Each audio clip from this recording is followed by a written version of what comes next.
Morning. I've had the pleasure of knowing Mitch Johnson for the past 5 years. When he first arrived on campus as a freshman in 2012, he was bright-eyed, bushy-tailed, and he had a huge desire to be used by God in Crown's worshiping community. Mitch has the incredible ability to light up a room, to make people laugh, to break the ice and ease the tension. Maybe you've noticed whenever you walk into the coffee shop upstairs, there are usually about 5 or 6 people swarmed around Mitch, listening to his funny stories or goofy impressions or his famous Australian accent. He's also hilarious on social media. Take, for instance, this photo he posted a few days ago. According to the caption, it's a photo of Mitch from the 1970s, back when he was working as a private investigator, busting drug dealers left and right. Classic Mitch. Mitch is actually 60 years old, somewhere in there. When I was thinking about how I would introduce Mitch, I paused for a moment to reflect on the most defining quality in my mind when I think about him. This is what came to my mind. Mitch is really considerate of other people. He asks how you're doing. He goes deep in conversations. He's helpful. He listens. Mitch puts others before himself, and that reminds me of Jesus. Mitch is genuine, he's funny, he's thoughtful, he's a bit flirty, I've been told, and he's passionate about seeing people come into a relationship with Christ. I've thoroughly enjoyed getting to serve with Mitch in chapel ministry this year, and I have a huge amount of respect for him. Ladies and gentlemen, it's an honor to introduce to you our second speaker this morning, Mitchell Johnson.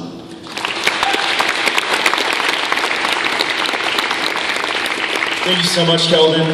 This mic is going to be getting a workout today. Okay. Well, thank you so much for that amazing introduction, and thank you, Faith, for sharing so much. It means a lot to everybody here. I thought I'd start today by just introducing myself a little bit. So my name is Mitchell Harmon Johnson. Quick side note, middle name is Harmon. I always wanted to introduce myself as Harmon, but like Harmon isn't like the name David, where it's like it makes sense. It's like too weird to introduce yourself like that. Like if I was like, oh, my name's Mitchell David Johnson, but my friends call me Dave. That makes sense. Harmon sounds extremely pretentious. So when I came in, it's like, oh, what's your name? Harmon. Like, it's probably not how you pronounce it. That horrible French accent, or Italian, or whatever that was. Yeah, anyway, that was a quick side note of how I wanted to be introduced by Harmon, but I was never courageous enough to do that when I came in. So, for the next week and a half, if you'd like to call me Harmon, that'd be great. I think my spirit animal is Doug, the dog from Up sometimes, so there might be a lot of side trails. We'll get through it. So I grew up in a Christian family. I have my mom, my dad, and my sister, and they've just, through our ups and downs, we've always been close, and my parents have always just been such a role model in my Christian walk and in my Christian life, and just even what it means to be good parents. And my sister, through our ups and downs, we've always been close and grown closer as we've grown older, which is such a blessing. Amen. So when I was 12 years old, I started going to a church called River Valley Church in Apple Valley. And it was there that I really began to learn and grow in my relationship with Christ. I began to mature and learn more about who Jesus was, and it became more about the relationship with Him rather than just going through the motions or a title of being a Christian, but it really began to be a part of who I was and form a part of my identity. I met friends there, I met mentors there who stayed with me even to this day, and it was such an incredibly humbling and just a huge blessing to be in that environment, and a blessing that I know a lot of people don't have. And so when I approached my senior year, I started thinking about what I wanted to do. I had a few options, but I knew I wanted to go into ministry of some sort. At least I thought I knew that was kind of the goal. And something about me, I like to live my life in the future tense. So the grass is greener pretty much wherever I'm not. So I like to see the mountaintop and be like, oh, that's where I'm going to be. Forget all the details. That's where I'm going. That's what it's going to be. And I like to live my life in the future as if it's now, which can be really good, but if it's abused and not done correctly, it can be devastating, and it can be really easy to get disappointed. So when I first came to Crown, I did a couple of tours of different Christian colleges throughout the cities. I came to Crown, did a couple of tours, and there was just something about this place that was drawing. There was something about this place that was just so invigorating, and there was something here as I'm sure many of you have felt when you walk in, there's just something, it's like a diamond in the rough, that we're way out on the west side in Lake Minnetonka, but there's something here that's exciting and enthusiastic, and there's just something about this place that I knew I needed to be here. And it was one of the few times in my life that I really felt that if I were to do anything else, it would be directly disobeying God. Which is interesting. One quick side note. One of the first things I remember from Crown, doing a tour, is going up to the cafe. And for those of you that are old enough to remember, there used to be a carpet in the cafe that kind of looked like if a clown decided to operate a bowling alley for a few years. Wasn't really sure why it's there, but it's out, so praise God. His promises are yes and amen. Yeah, give a hand. Yeah. But still, there was something about this school that just drew me to it. So I started my freshman year. I was a music major. Came in and lived on 2nd Main. Holla to all you 2nd Main. Yeah, the one guy. Awesome. Represent. When I came in 2nd Main, had great experiences. Corey Ellis, Kelvin's brother, was my RA. We got so close immediately. He's still one of my good friends to this day. He influenced my life in ways that I can't even begin to describe with words. And one of the few things that you may know about me, as Kelvin mentioned before, that the first few years on Crown, you would probably know me as a long-haired Australian guy. May have noticed I'm not Australian. Never been Australian. But sometimes when you're trying to learn your voice for public speaking, you begin to imitate really popular voices, especially with worship leading. A lot of worship leaders are Australian. So all of a sudden you begin to talk like this, and it starts sounding like this. And so we're like, praise God this morning, everybody. Welcome to Crown Chapel. Praise God that you're here. Which, also, quick side note, somebody came up to me after chapel one time and was like, oh my gosh, are you German? If you're going to make fun of the way I talk, at least be consistent in it. So I think I've grown out of that, at least hopefully. But my first 3 years at Crown were just amazing. I grew, I learned. I was interning at River Valley Church in Minnetrista, where I helped out with youth and worship leading, and just really getting my feet wet in all these certain things and getting hands-on ministry experience.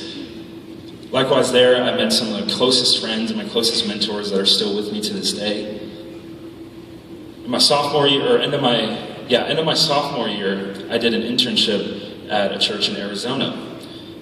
And it was one of the best experiences of my life. First of all, it was sunny all the time.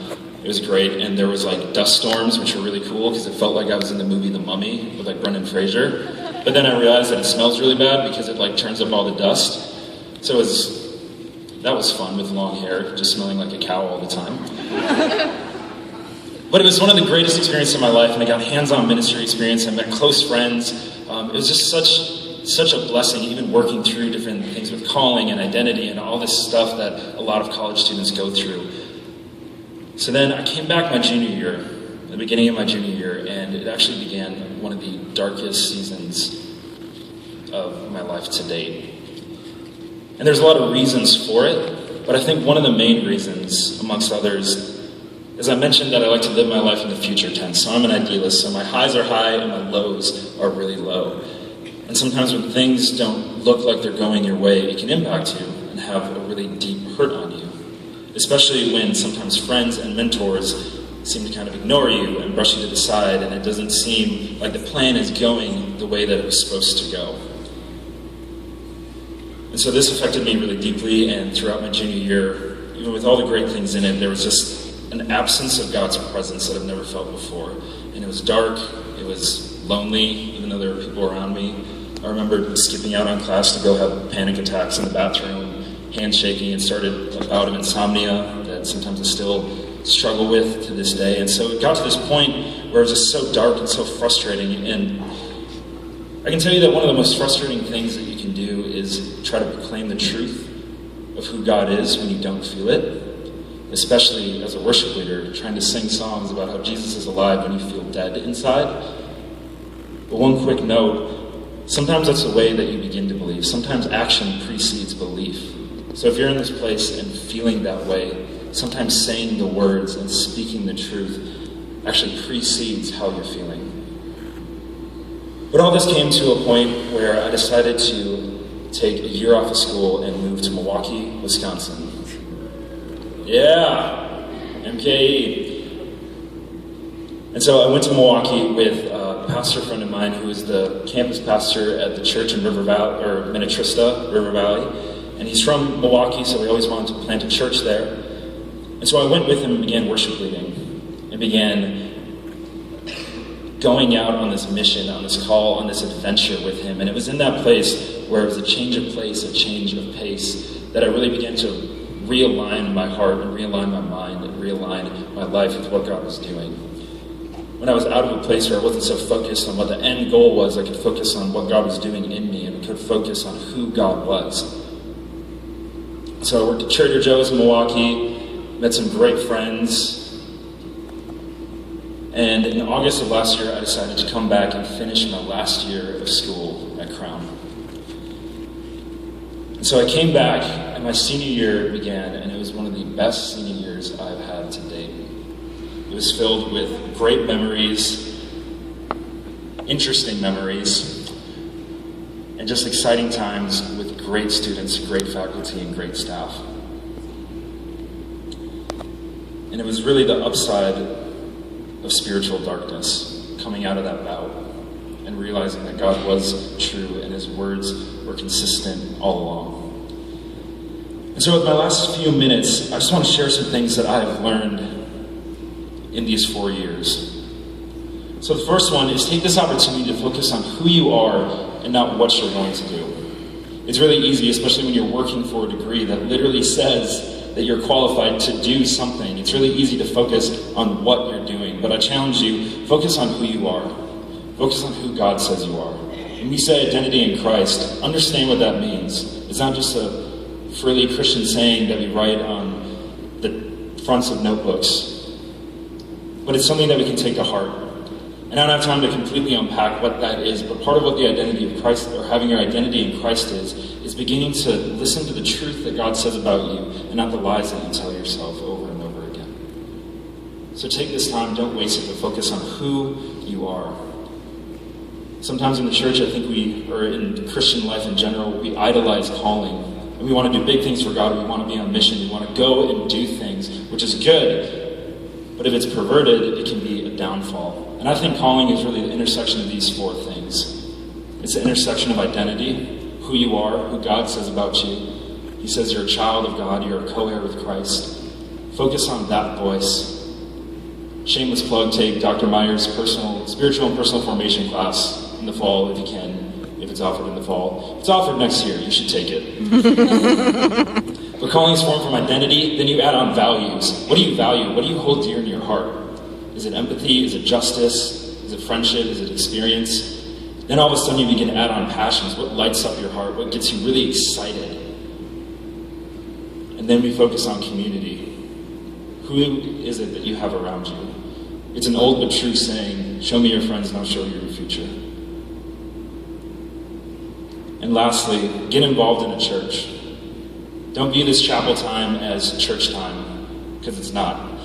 It may look like it, but this is not the full picture of the church. It's a valuable time to come and worship with students and faculty and staff, but get outside these walls, get involved in a church, be in a church, and see what God's doing outside these 4 walls. So make an impact and investment here and now.